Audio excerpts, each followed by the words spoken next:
breaking up. So what I did was fiberglassed it where it was weak at.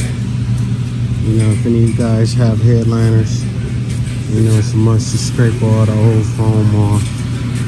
And what I do is I use a 150 grit to sand down everything to get it nice and smooth. So when we put the headliner on, at least lay pretty good. But as you can see in some areas, fiberglass. And really headliners around the edges really get weak from being taken out, or just from over a period of time they go bad. So what I like to do, I like to fiberglass them. This wasn't really too bad, but the customer requests I cover up where the viruses go.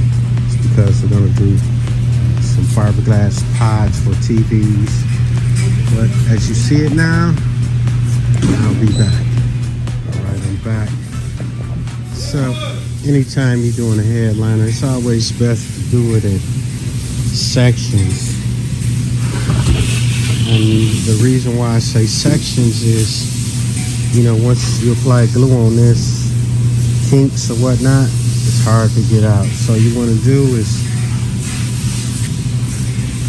you can either start from the front or the back. But I'm gonna glue half of this and then later Suede down. So I'm back.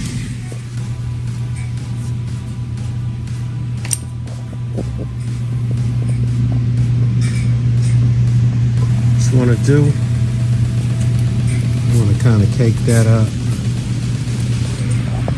And if you got a real brittle headliner, you can sand down and then apply layers of this glue that I'm using, and it will bring all the loose parts together for more support.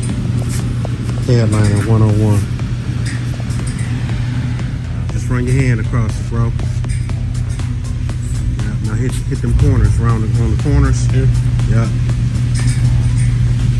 So when we do it, we only do like half of them. You know what I'm saying? Because you don't want to kink this headliner up. Let me run my hand across this part. What's the name of your shop, cuz? Victory? Okay. You already won when you come see us. You see, that's how we out here.